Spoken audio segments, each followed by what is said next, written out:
The early morning sun was just beginning to peek through the large windows of Atlanta International Airport as Dr. Michelle Thompson walked briskly through Terminal A. Her comfortable Nike sneakers made soft squeaking sounds against the shiny floor as she rolled her small carry-on suitcase behind her.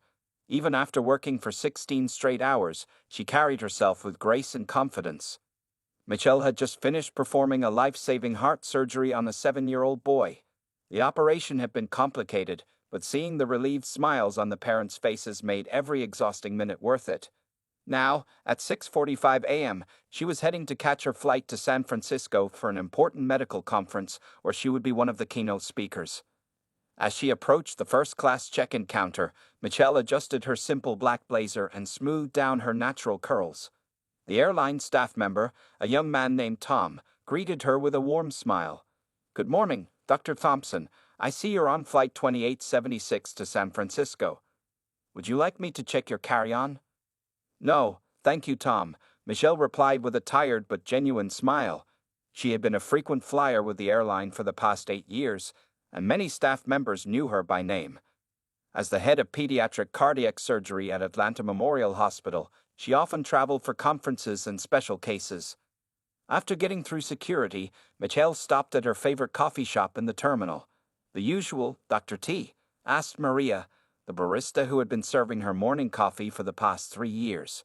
Mitchell nodded gratefully, and soon she was holding a large cup of strong black coffee with just a touch of honey, her perfect morning boost. Walking to gate 7, Michelle checked her phone. There were several messages from her team updating her about the young patient's stable condition. She also had a text from her mother asking her to be careful and reminding her to eat something before the flight. Michelle smiled, thinking how her mother still treated her like a child even though she was 35 and a successful surgeon. The gate area was already crowded when she arrived. Business travelers in suits tapped away on their laptops while a few families tried to keep their children entertained. Mitchell found a quiet corner and pulled out her presentation notes. She wanted to review her speech about new techniques in pediatric heart surgery one more time before the flight. When boarding began, Michelle was among the first group called. She had specifically booked seat 2A in first class months ago. It was her favorite spot, by the window, close to the front, but not in the very first row. Years of traveling had taught her the best seats for a peaceful flight. As she walked down the jet bridge, Michelle thought about how far she had come. Growing up in a middle-class family in Detroit, she had worked incredibly hard to get where she was. Her parents had remortgaged their house to help pay for medical school, and she had spent countless nights studying while working part-time jobs. Now, at the top of her field, she could afford to travel comfortably and focus entirely on saving children's lives. The flight attendant at the door, a friendly-looking woman named Sarah Chen according to her name tag, checked Michelle's boarding pass and welcomed her aboard with a professional smile. Michelle made her way to her seat, efficiently stored her small suitcase in the overhead bin, and settled into the comfortable leather seat. She arranged her things as she always did. Phone in the side pocket, coffee in the holder, and her medical journal on the seat next to her. Michelle sent a quick text to her mother confirming she was on the plane, then switched her phone to airplane mode. The first-class cabin slowly began to fill with other passengers, mostly business people in expensive suits who quietly took their seats. Looking out the window, Michelle let out a small sigh of contentment.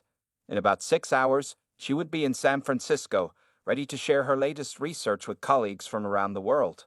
But for now, she was looking forward to getting some much-needed rest. She had no way of knowing that her peaceful morning was about to take an unexpected turn. The cabin crew began their pre-flight preparations, and the familiar sounds of the airplane readying for departure filled the air. Michelle took a sip of her coffee and closed her eyes briefly, enjoying these last few moments of calm before what would turn out to be one of the most memorable flights of her life. The peaceful atmosphere in first class was suddenly interrupted by the sharp sound of someone clearing their throat. Michelle opened her eyes and turned to see a woman standing in the aisle, staring at her with an impatient expression. The woman, who appeared to be in her mid-50s, wore an expensive-looking beige suit and had her blonde hair pulled back in a tight bun. "Excuse me," the woman said loudly, not bothering to lower her voice despite the quiet cabin. "I believe you're in my seat." She didn't phrase it as a question, but as a statement, her blue eyes fixed on Michelle with obvious disapproval. Michelle maintained her professional composure. something she had mastered after years of handling stressful situations in the operating room. "I'm in seat 2A, she replied calmly, reaching for her boarding pass. "Would you like to check our tickets?" The woman, who would soon be known across social media as Karen Whitfield, made no move to look at her own boarding pass. Instead, she shifted her designer handbag to her other shoulder and spoke even louder. "There must be some mistake. These are first-class seats." She emphasized the words first class, as if Michelle might not understand their meaning.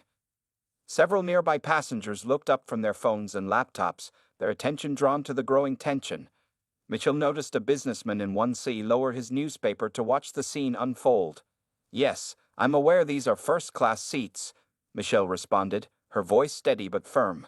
"I purchased my ticket months ago." She held out her boarding pass, but Karen ignored it. "Flight attendant," Karen called out, waving her hand dramatically. "We have a situation here."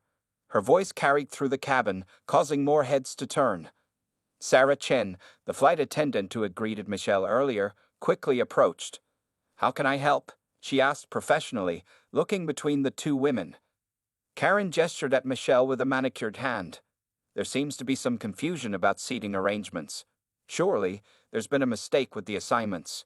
She gave Sarah a meaningful look, as if they shared some unspoken understanding. "Ma'am, may I see both of your boarding passes?" Sarah asked, maintaining her professional demeanor. Michelle immediately handed hers over, while Karen began digging through her expensive handbag, muttering about ridiculous situations and obvious mistakes. A young man sitting across the aisle started quietly recording the interaction on his phone. Michelle noticed but kept her attention focused on Sarah, who was now examining her boarding pass. "Dr. Thompson is in her correct seat, 2A, Sarah confirmed, looking at Karen. "May I see your boarding pass, ma'am?" Karen finally produced her ticket with a flourish. "This is outrageous. I always sit in first class when I travel for business. I'm a platinum member." Her voice had taken on a shrill quality that made several passengers wince. Sarah examined Karen's boarding pass carefully. Her expression changed slightly as she looked at it. "Ma'am, your assigned seat is actually 14C, in premium economy." Karen's face flushed red. "That's impossible. Check again. I specifically requested a first-class seat. Do you know who I am? I'm the vice president of marketing at—" "Your boarding pass clearly shows seat 14C," Sarah interrupted firmly but politely. "If you'd like to discuss an upgrade, we can check availability at the gate, but right now we need to continue boarding." Instead of moving, Karen planted her feet more firmly in the aisle. "I want to speak to the captain. This is unacceptable.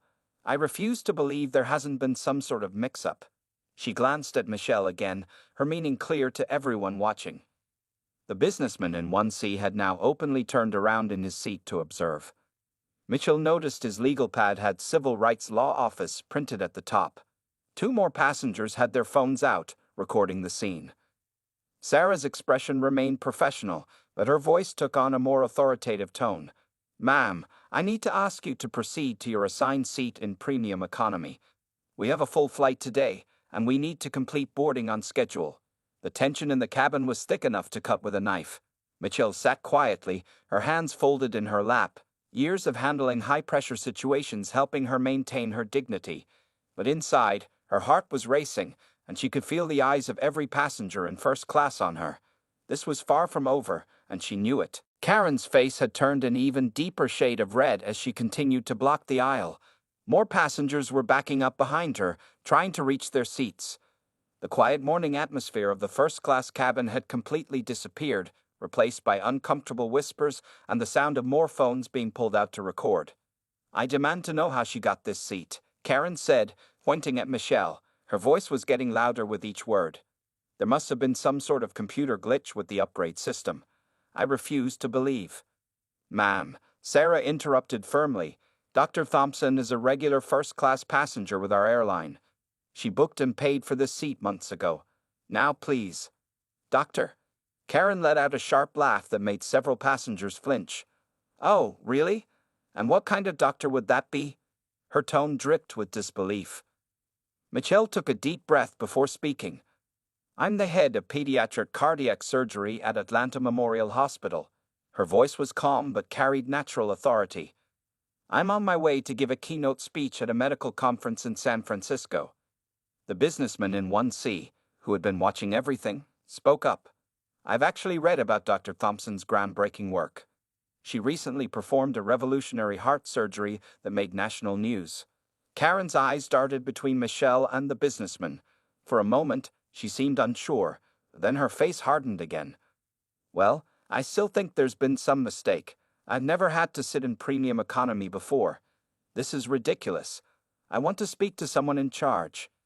The head purser, a tall man named David Rodriguez, was already making his way down the aisle. Other passengers had complained about the delay, and word of the situation had reached the front of the plane. I'm the head purser on this flight, David said as he reached them. What seems to be the problem?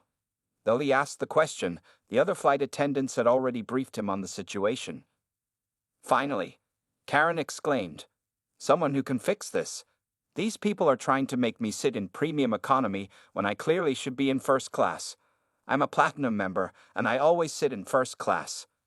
David checked both boarding passes again, though he already knew what they would show. "Ma'am, your boarding pass clearly shows seat 14C in premium economy. Dr. Thompson's pass shows seat 2 in first class. There's no mistake here." "But look at her. Does she look like she belongs in first class?" Karen blurted out, immediately causing gasps from nearby passengers. A heavy silence fell over the cabin. The young man across the aisle who had been recording muttered, "Oh no, she didn't." Several phones were now pointed directly at Karen. Michelle sat perfectly still, her face a mask of professional composure, though her hands had tightened slightly in her lap. The businessman in 1C was already pulling out his business card.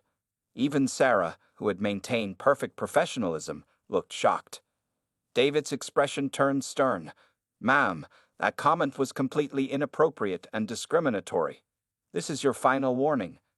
Either proceed to your assigned seat in premium economy immediately, or I will be forced to have you removed from this flight." "Removed?" Karen's voice rose to a screech. "Do you have any idea who I am? I'll have all of your jobs for this. This is completely unacceptable treatment of a loyal customer." Several passengers had started posting the videos online. One woman in row 3 was already on her phone, speaking quietly but intensely. "Yes, I'm watching it happen right now. This white woman is harassing a black female doctor on flight 2876. The situation had reached a boiling point. Other passengers were getting restless, checking their watches and muttering about missing connections. The boarding line in the jet bridge wasn't moving.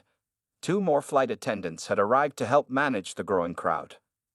Through it all, Michelle remained seated, her eyes fixed straight ahead, her posture perfect. Years of handling life and death situations in the operating room had taught her how to stay calm under pressure.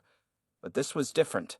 This was personal, and despite her outward composure, each discriminatory comment stung like a physical blow.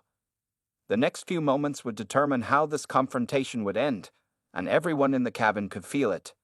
The tension in the air was electric, and all eyes were focused on what would happen next. The situation in the first-class cabin had reached a critical point. The businessman in seat 1C, who had been quietly observing until now, stood up and introduced himself. "I'm James Washington, civil rights attorney," he said clearly, making sure his voice carried. "And I just recorded this entire incident." Karen's face flickered with uncertainty for the first time.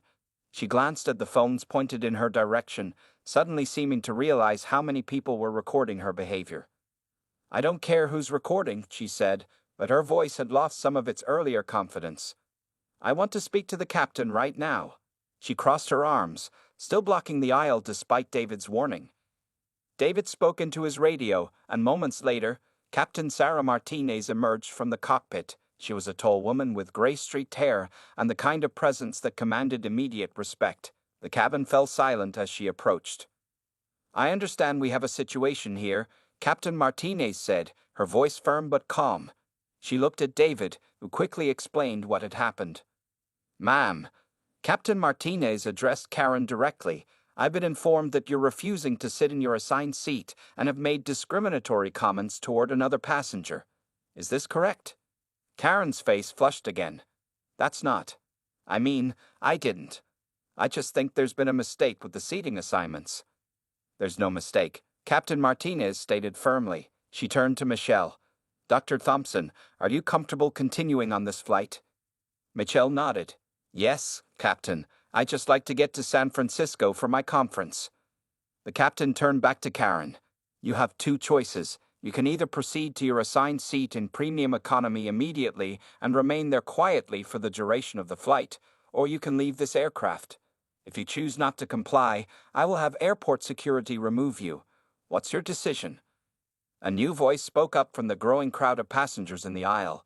I have the whole thing on TikTok already. It's getting shares. It was a young woman in her 20s, holding up her phone.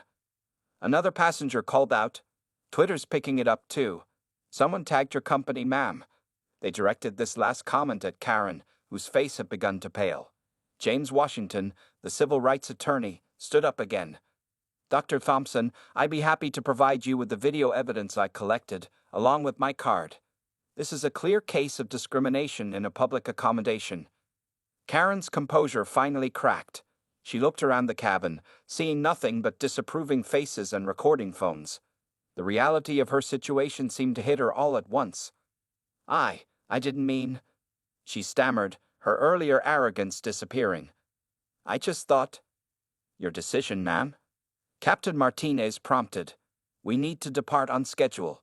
2 airport security officers had appeared at the front of the cabin, responding to David's earlier call. They stood quietly, waiting to see if their intervention would be necessary. Karen's shoulders slumped. I'll go to my seat, she muttered, finally stepping out of the aisle. I'll escort you, David said firmly, picking up her carry-on bag. As they walked toward premium economy, passengers in first class began to applaud. Several people reached out to squeeze Michelle's shoulder or pat her arm as they passed by. An elderly woman across the aisle leaned over and whispered, You handled that with such grace, dear. James Washington turned in his seat again. Dr. Thompson, if you'd like to pursue this legally, I'd be happy to help. What happened here wasn't just wrong, it was illegal.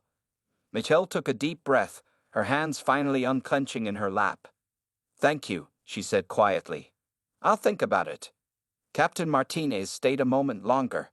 Dr. Thompson, on behalf of the airline, I deeply apologize for what you experienced. We have zero tolerance for discrimination of any kind.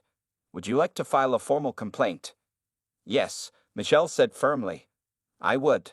Not just for myself, but for anyone else who might face this kind of treatment. As the final passengers took their seats and the cabin crew prepared for departure, Michelle could hear the distinct sounds of phones chiming with notifications. The incident was already spreading across social media. What had started as a simple flight to a medical conference had turned into something much bigger, a moment that would spark an important conversation about prejudice and privilege in modern America. David, the head purser, walked Karen through the first-class cabin toward premium economy. As they passed each row, passengers either turned away from her or stared directly at her with disapproving looks. The walk of shame seemed to last forever, with phones still recording her exit. When they reached premium economy, Karen discovered another problem. A young man was sitting in seat 14C, her assigned seat. David checked the passenger's ticket, and sure enough, he was in the right place.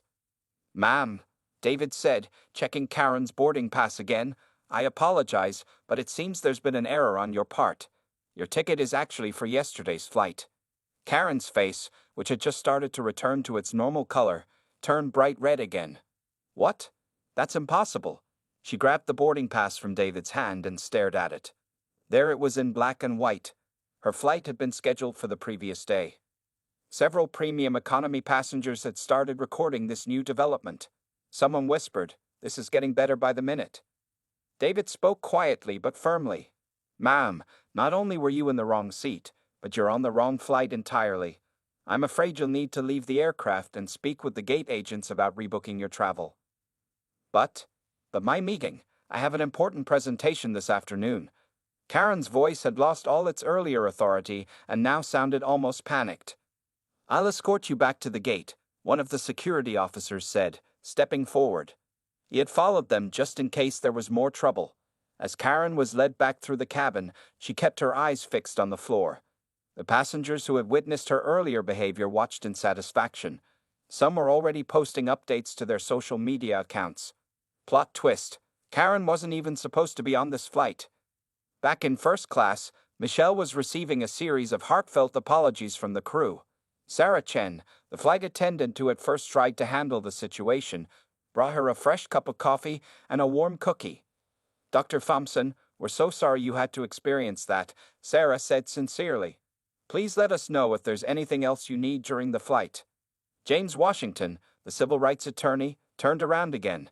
"You know, Dr. Thompson, this incident perfectly illustrates the everyday discrimination that still exists in our society. Would you be willing to let me use this case to help create better airline policies?"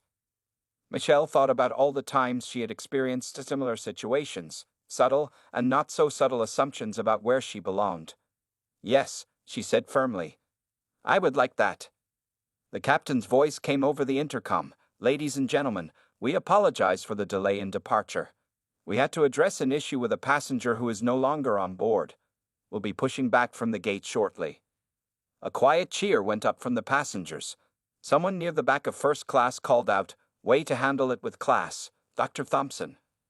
Through the window, Michelle could see Karen being escorted back into the terminal, gesturing wildly at the gate agents. Several passengers were sending their videos to news outlets and social media platforms. The incident was quickly going viral. David returned to first class and approached Michelle one more time. "Dr. Thompson, our airline will be launching a full investigation into this incident. Would you be willing to provide a statement?" "Of course," Michelle replied. She took out her business card and handed it to him. "You can reach me at my office after the conference." As the plane finally pushed back from the gate, Michelle closed her eyes and took a deep breath. The coffee Sarah had brought was perfect, hot and strong, just how she liked it. Her hands had stopped shaking, and she felt a deep sense of satisfaction, not because of what had happened to Karen, but because she had stood her ground with dignity. A young girl, about 10 years old, peeked over the seat in front of Michelle. "My mom says you're a doctor who fixes kids' hearts," she said shyly. "I think that's really cool." Michelle smiled, feeling tears prick at the corners of her eyes. This was why she did what she did. This was why she had worked so hard to get where she was. And no amount of prejudice or discrimination would ever change that. As the plane reached cruising altitude, the full impact of what had happened began to spread through social media like wildfire. Passengers throughout the aircraft were checking their phones, watching the videos of the incident go viral in real time. Sarah, the flight attendant, approached Michelle's seat with a tablet in hand. "Dr. Thompson, I hope I'm not disturbing you, but you might want to see this." She showed Michelle the screen, where a news website had already picked up the story. "Renowned heart surgeon faces discrimination on flight. Incident goes viral." Michelle's phone had been buzzing non-stop with messages since the plane's Wi-Fi became available. Her hospital's public relations department had already sent 3 urgent emails. Even her mother had somehow seen the videos and was calling repeatedly. "Dr. Thompson," a middle-aged woman 2 rows behind her leaned forward. "I just wanted to say, the same thing happened to me last month on a different airline. I didn't have the courage to stand up for myself like you did. Thank you." More passengers began sharing their own stories. A black businessman sitting in 3C talked about being questioned when using the first-class lounge. An Asian doctor described being asked if she was in the right line during priority boarding. James Washington, the civil rights attorney, had been busy making notes on his legal pad. He turned around again. "The response online is overwhelming. Dr. Thompson, your incident is becoming a symbol of a much larger issue. Would you be willing to be interviewed when we land?" Before Michelle could answer, a flight attendant from economy class came forward. She waited until there was a break in the conversation, then spoke quietly to Michelle. "Ma'am, we have a situation in economy. There's a mother back there whose child is having some breathing issues. When she heard we have a doctor on board." Michelle immediately stood up. "Of course, I'll come check on them." She followed the flight attendant to economy class, where a worried mother was trying to comfort her wheezing 6-year-old son. After examining the boy and helping him use his inhaler correctly, Michelle spent a few minutes explaining proper inhaler technique to his mother. As she walked back to her seat, passengers who had seen the viral videos recognized her, offering smiles and words of support. Back in first class, Sarah brought Michelle a fresh cup of coffee. "That was kind of you to help," she said, "especially after everything that happened." Michelle smiled. "That's what doctors do. We help people who need it, regardless of where they're sitting on the plane. Her phone buzzed again.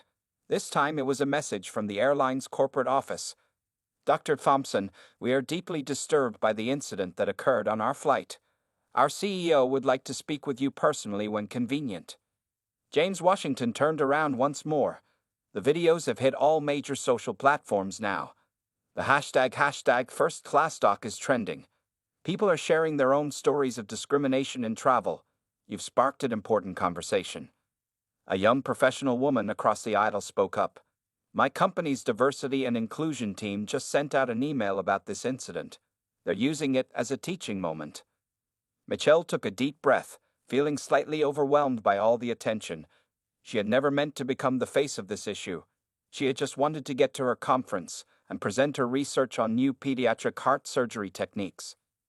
Sarah returned with another update. Dr. Thompson, several news outlets are requesting interviews when we land. Our media relations team will be waiting at the gate if you'd like their assistance. The same little girl who had spoken to her earlier peeked over the seat again. My mom says you're going to be famous now. Are you going to be on TV? Michelle smiled gently at the child. I just hope this helps make things better for everyone, she said. Sometimes it takes one small moment to create big changes. As the flight continued across the country, Michelle's story was being shared, discussed, and debated across the internet. What had started as one woman's prejudiced assumption had transformed into a national conversation about bias, privilege, and the small indignities that many people face daily. In her seat, Michelle opened her laptop to review her conference presentation. Tomorrow, she would talk about saving children's hearts. Today, unexpectedly, she had helped spark a different kind of healing. When the plane landed in San Francisco, Michelle was surprised to see 3 airline executives waiting at the gate. They stood out in their dark suits among the gathering of reporters who had somehow learned about her arrival time. Dr. Thompson, the most senior-looking executive, stepped forward. I'm Robert Chen, Vice President of Customer Experience. On behalf of the airline, I want to personally apologize for your experience today. The other passengers filed past, many still recording on their phones. Several called out words of support as they walked by. You showed them, Dr. Thompson. Stay strong, doctor. Thank you for standing up. Robert Chen gestured toward a quiet corner of the gate area. We'd like to offer you lifetime platinum status with our airline, Dr. Thompson. It's the least we can do.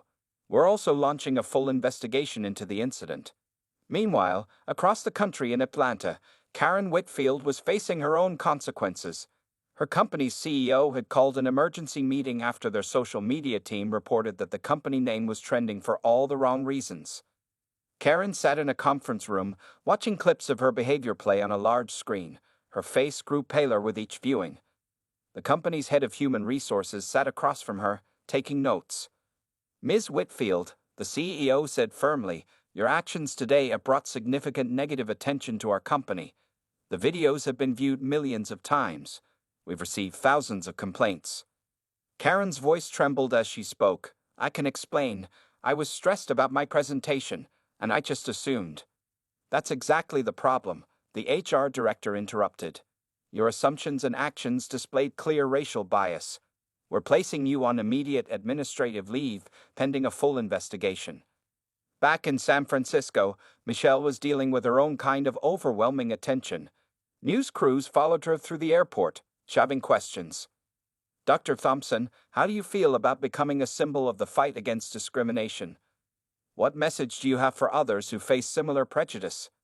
Will you be taking legal action? James Washington, the civil rights attorney who had been on the flight, stepped in to help. He had stayed with Michelle after landing and was now acting as an impromptu buffer between her and the press.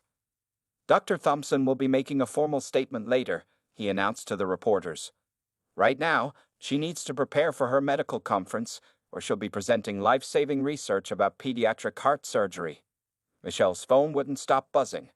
The hospital board in Atlanta had sent a message of full support. 3 major morning shows wanted to book her for interviews. Civil rights organizations were reaching out to make her a spokesperson. The airline's social media team was working overtime. Their first post addressing the incident had already received hundreds of thousands of likes. We have zero tolerance for discrimination. We are investigating this incident and taking immediate action. In Atlanta, Karen's daughter called her, crying, "Mom, you're all over TikTok. How could you do this? My friends are texting me about it. This is so embarrassing." Karen's hands shook as she opened her laptop. Her email inbox was flooded with messages from colleagues, friends, and strangers. Some expressed disappointment, others anger.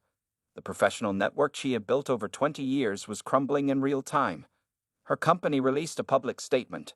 "We are aware of the incident involving one of our employees. The behavior shown in the viral videos does not reflect our company's values. We have placed the employee on immediate administrative leave and are conducting a thorough investigation." Meanwhile, Michelle finally reached her hotel room in San Francisco. She sat on the bed, exhausted but proud that she had maintained her dignity throughout the ordeal. Her mother called again. "Baby, I'm so proud of you," her mother said, voice full of emotion. "But I'm also sad that you had to go through this. Things were supposed to be better for your generation." Michelle thought about the little girl on the plane who had been impressed by her being a doctor. "Maybe this will help make things better, Mom. Sometimes it takes one person standing their ground to create change." As evening fell in San Francisco, both women's lives had been forever changed by that morning's events. Michelle had become an unexpected symbol of resistance against everyday discrimination, while Karen was facing the harsh consequences of her prejudiced assumptions. 3 weeks after the flight incident, Michelle sat in the green room of a major morning news show in New York. It was her 5th television interview this month. But this one felt different. Today, she wasn't appearing alone. The producer stuck her head in the door. "Dr. Thompson, we're ready for you. And the airline CEO is already on set." As Michelle walked onto the brightly lit stage, she saw Richard Martinez, the airline's CEO, standing up to greet her. The host, Angela Chen, smiled warmly at both of them. "Today, we're following up on a story that touched millions," Angela began once they were live. 3 weeks ago, a video of discrimination on a flight went viral. Now, we're here with both Dr. Michelle Thompson and the airline's CEO to announce some major changes in the industry. Richard Martinez leaned forward in his chair. What happened to Dr. Thompson was unacceptable, but instead of just apologizing, we decided to take action. Today, we're announcing mandatory anti-bias training for all our employees, from gate agents to pilots. Michelle nodded. What's even more important is that 5 other major airlines have agreed to adopt these same training programs. Real change happens when everyone works together. Back in Atlanta, Karen Whitfield sat in her home office, watching the interview on her laptop. After 2 weeks of diversity training and counseling sessions, she had started to understand the depth of her mistakes. Her resignation letter had been accepted by her company yesterday. The morning show host turned to Michelle. "Dr. Thompson, your medical conference presentation about new heart surgery techniques has also gone viral. Can you tell us about that?" Michelle's face lit up.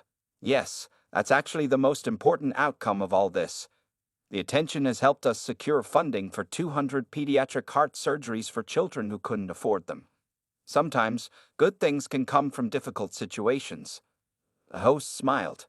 "And I understand you've started a new foundation." "Yes," Michelle replied. "The First Class Future Foundation. We're working to support minority students who want to enter medical school. The airline has become our first major corporate sponsor." The camera panned to show pictures of Michelle in her operating room, performing the delicate heart surgeries that had always been her true passion. Then it showed clips from her recent speaking tour at medical schools, where lecture halls were packed with young students of all backgrounds. Meanwhile, in a high school classroom in Detroit, students watched the interview on a smartboard. Their teacher, Ms. Rodriguez, turned to the class. "This is why I showed you this story. One person's courage to stand up for what's right can create lasting change." A student raised her hand. "I read that the civil rights lawyer from the plane is helping write new airline policies. Is that true?" "Yes," Ms. Rodriguez answered. "James Washington has been working with several airlines to develop clear guidelines about passenger rights and anti-discrimination policies." Back in the TV studio, the host asked her final question. "Dr. Thompson, what would you say to that woman from the flight as you were watching today?"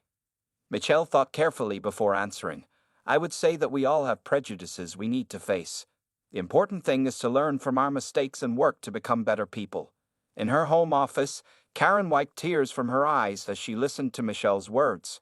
She opened her email and began typing a long overdue apology letter. The next day, Michelle was back in her operating room at Atlanta Memorial Hospital, preparing for surgery. As she scrubbed in, a nurse told her that the parents of her young patient had seen her on TV. They said seeing you stand up to discrimination while still being so dedicated to helping children gave them hope, the nurse said. They feel blessed to have you as their son's doctor. Michelle smiled behind her surgical mask as she walked into the operating room. This was where she belonged, not on TV shows or at press conferences, but helping children's hearts beat stronger. As she began the surgery, Michelle thought about how one moment on a morning flight had created ripples of change throughout society. But more importantly, she thought about the young life under her skilled hands, and all the future doctors who might follow in her footsteps, facing fewer barriers because of what had happened that day. The story had started with one woman's prejudice, but it had ended with positive changes that would help countless people in the future. And that, Michelle thought, was the best ending anyone could hope for.